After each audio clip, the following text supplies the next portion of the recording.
আরে এইসব পোকাগুলো ডাস্টবিনে ফেলে দি। আরে আরে আন্টি, আপনি এই পোকাগুলো এখানে কেন ফেলে দিলেন? এগুলো বাড়ি নিয়ে যেতে পারি। আরে এই মেয়ে, তুমি এই পোকাগুলো দিয়ে কি করবা? আন্টি, আমার মা ভালো রাঁধতে পারে, তাকে রাঁধতে দিব। কি তুমি এই পোকা খাবা? ঠিক আছে, নিয়ে যাও নিয়ে যাও। ঠিক আছে, নিয়ে যাচ্ছি। পোকাগুলো আমার গামলায় ভরা হয়ে গেছে। আরে মা, তুমি কোথায় গেলে? এই দেখো আমি তোমার জন্য কি এনেছি।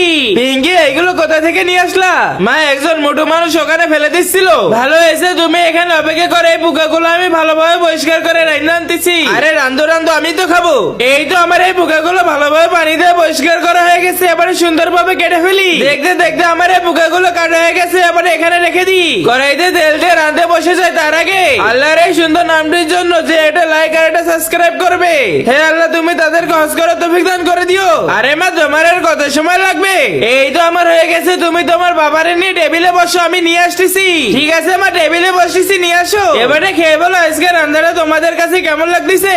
মা গো মা, আজকে রান্নাটা তোমার অনেক বেশি মজা হয়েছে, খেয়ে অনেক মজা পেয়েছি। আমার আর এখানে বসে থাকা যাবে না, তাড়াতাড়ি যাই, না হলে তো ওরা খেয়ে নিবে। আরে তোমরা একা একা খেও না, আমাকেও একটু দাও। খুব মজা লাগতেছে খেতে, কমেন্টে ইমোজি গুলো দিয়ে যাও।